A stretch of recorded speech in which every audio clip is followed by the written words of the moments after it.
സമർപ്പണം എന്ന കഥയുടെ തുടർഭാഗം.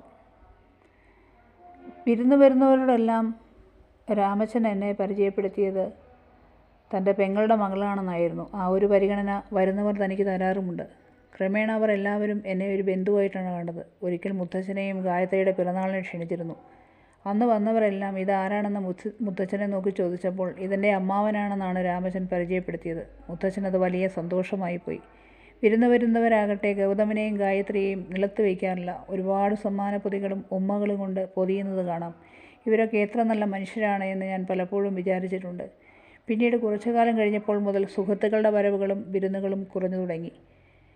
താരമ്മയുടെ മുഖത്ത് പലപ്പോഴും എന്തോ വിഷമം നിഴലിച്ചിരുന്നു. അത് ഞാൻ അറിയാതിരിക്കാൻ വേണ്ടി പാടുപെട്ട് ചിരിക്കുന്നത് പോലെ എനിക്ക് തോന്നാറുണ്ട്.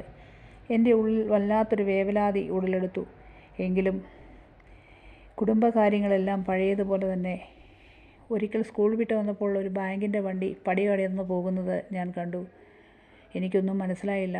അവർ ഇരുവരും വിഷമിക്കുന്നത് പോലെ തോന്നി. പിന്നീട് ആ വീട്ടിൽ അവരുടെ ചിരി ഞാൻ കണ്ടിട്ടില്ല.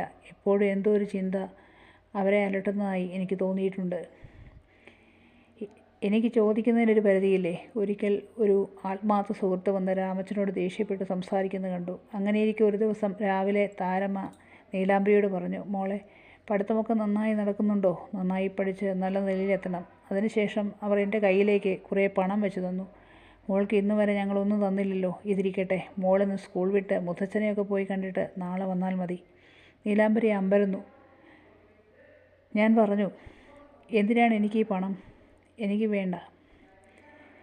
എനിക്ക് വേണ്ടതെല്ലാം അറിഞ്ഞു ചെയ്യുന്നില്ലേ, അത് തന്നെ ധാരാളം. നിങ്ങളുടെ മോളെ പോലെയാണെന്നല്ലേ പറഞ്ഞത് ഞാൻ. മോൾക്കാരെങ്കിലും കൂലി കൊടുക്കുമോ? അടുത്ത ഭാഗവുമായി നാളെ കാണാം.